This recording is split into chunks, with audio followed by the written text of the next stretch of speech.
What's going on, Fortnite fam? There have been some pretty big changes to the loot pool ahead of FNCS over the last couple of weeks, so let's go ahead and break down how some of the top teams are utilizing these changes.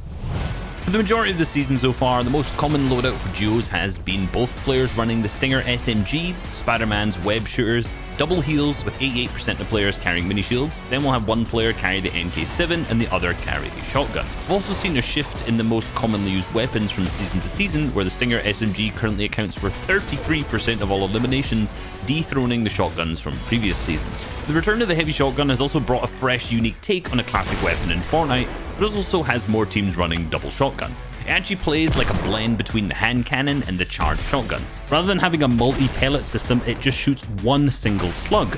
This means that if you hit that shot, you're always going to be hitting the maximum damage for a body shot, or 1.7 times that damage for a headshot. However, if you miss, it definitely is less forgiving than the previous iterations of shotguns. However, ADSing will give you that 100% accuracy, similar to the hand cannon. For example, Agers finds himself in an endgame creating a solid 2x1 box, then opens up a wall and sits kind of deep into that box, holding the ADS, waiting for someone to walk past. Sure enough, the unfortunate fabled Taco finds himself falling victim into the trap and is an easy elimination for Agers. Since it takes time to aim down the sights, you really have to set traps for your opponents to walk through in a defensive manner, in a very similar fashion to the way that great charged shotgun players would utilize this in previous seasons. Another strength of the heavy shotgun is its range.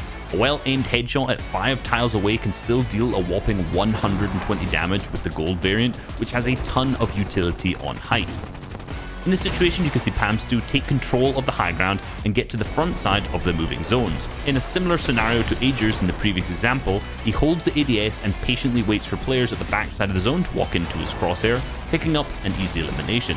Managing your medium and small ammo on height is one of the pillars of winning games from high ground, and the addition of the heavy shotgun is another tool to damage the players down below without draining these supplies. Lastly, we've got to talk about the hip fire potential of the shotgun as well. Some people may think that the ADSing is 100% required because there is a little bit of RNG on where that one pellet is going to go within the crosshair, but as you can see, Transigs are just putting in damage left, right and center without even needing to ADS on the opponent. This is most effectively done by basically placing the shotgun as close as you can to the opponent and kind of barrel stuffing them a little bit, so that single pellet has the smallest chance to miss at those close ranges. At the mid ranges, it's still a little bit more likely to miss, so you're probably going to have to ADS in there, but when you're in close range, it's absolutely not required to ADS. Every season, you'll see Transigs ahead of the curve when it comes to shotgun metas, and this season is absolutely no different. Another big change recently has to do with the mythic Spider-Man's web shooters. While they have been in the game for a long time, we've now seen a big change to their availability in competitive with the charges. At season launch and in public matches, you had 80 charges to use and swing around, grab items and more. Now you only have 20. This means you have to be much more cautious on how you use these. For maximum efficiency, it's better to avoid using these in the early and mid game. For example, in this solo cash cup, Queasy finds himself with 16 uses going into endgame. If we skip backwards, we can see where these 4 uses went. The first was escaping a player in the early game who had the loot advantage over him, and the remaining 3 were used to swing himself into a completely max distance 5th zone, ensuring to land on a high layer so he doesn't get blocked when using these in the moving zones. 10 charges are about the minimum I'd recommend for endgame, so the 16 that Queasy has here is plenty. Rotations are pretty simple from here on out. He waits for the zone to catch up and web slings his way to the front side of zone and repeats. Notice that since he's on a high layer, he attaches himself to builds down below, then jumps in the air to propel himself from the backside of the zone to the front. When he's on a lower layer, he'll aim for the ceilings instead of using this kind of double jump method. This process of waiting for the zone to catch up and then getting ahead of the zone nets him an opportunity to take a free height in the first moving zone. Now from here on out, once he's claimed the high ground, he just repeats this process of waiting for the zone to catch up, flying to the front side of the zone, saving materials and ultimately surviving through to the endgame, scoring himself a 3rd place finish in this match. We also have to talk about the addition of the armored walls. We saw them come into the game in Chapter 2 Season 8, but it wasn't until this season that they made their way into competitive. However, they can only be found in stacks of 2 rather than the larger stacks in public games.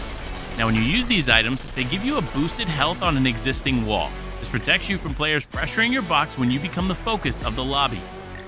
In this endgame, Aqua and Stompy start to get focused from low ground, and rather than letting their materials dwindle away, they instantly place an armored wall on their floor, stopping low ground from focusing them. Since the wall has so much HP, players in the low ground won't have sufficient ammo to waste spraying.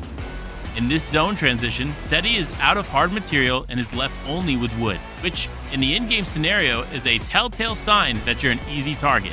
SETI preemptively places an armored wall on his roof to avoid height teams from being extra aggressive. Another great way to use the armored walls is tarping on the dead side of the moving zones. Malibuca here starts to get sprayed and instantly places an armored wall to prevent this spray. Since he's on the edge of a moving zone, he can't be shot from the other side, meaning that he's effectively covered 50% of the angles that he could be sprayed from, height being the only one remaining that could potentially take advantage. We can't wait to see you all swing your way into FNCS on February 18th. Until next time, Fortnite fam, we'll see you on the battle bus. Beep beep!